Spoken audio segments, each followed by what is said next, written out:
Picture this. You're at a friend's house. The game is on and the room erupts. Everyone's on their feet, riding a wave of emotion with every play. And then there's you. You feel a quiet sense of detachment. It's not judgment, it's just not in it. For years, you might have wondered if this makes you antisocial, lazy, or weird. But what if it's not a flaw? What if your brain is wired for a different kind of engagement?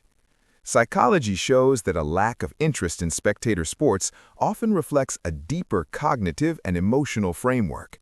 Today, we're breaking down the fascinating psychology of people who don't watch football, and it has absolutely nothing to do with being contrarian. Section 1. The myth of apathy. The person who skips the Super Bowl is often labeled disinterested or arrogant, but these assumptions miss the mark. Not caring about football isn't usually passive. It's an active, subconscious filtering process. Their energy isn't wasted, it's channeled elsewhere. Creative hobbies, deep conversations, intellectual puzzles. Their internal reward system is simply tuned to a different frequency. The stereotype of the lazy non-fan? Misleading. Mental energy that isn't spent following plays gets poured into creating, building, and learning, activities that give a direct sense of control and accomplishment. Section 2. Independent identity versus the tribe. Sports fandom taps into social identity theory. We boost our self-esteem by linking it to a group. A win feels like a personal victory, a loss a shared failure.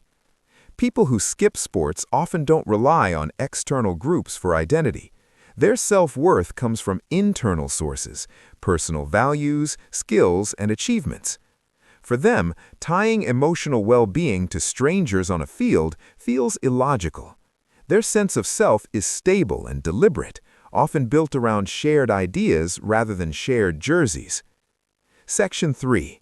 Internal locus of control. Psychologist Julian Rotter's concept of locus of control explains a lot. People with an internal locus of control believe they shape their own lives.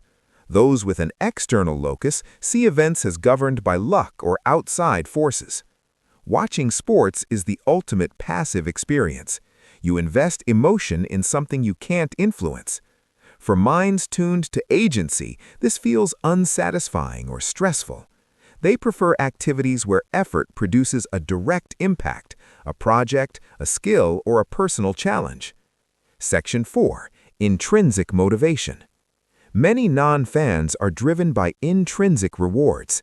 They seek fulfillment, curiosity, or mastery, not the social thrill of victory. Sports can feel hollow because the engagement is mostly passive. Neurologically, variations in dopamine response mean that what excites one brain may leave another flat. These minds crave direct participation, not spectatorship. Section 5. Protecting emotional energy. Being a devoted fan isn't just mental, it's physiological. Studies show hardcore fans experience stress spikes during matches, especially if their team is losing. Non-fans often avoid this outsourced emotional labor. It's not emotional numbness. They may be highly sensitive, but they protect their energy for experiences where emotion leads to action and resolution. Not watching football isn't a flaw.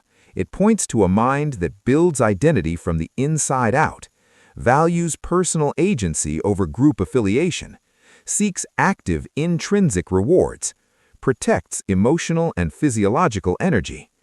Neither following sports nor avoiding them is better. They're just different ways of moving through the world, rooted in unique psychological wiring. So if you've ever felt like the odd one out on game day, rest assured, your mind isn't broken. It's tuned to a different channel, one that prioritizes agency, internal rewards, and personal meaning. And that's a psychology worth understanding.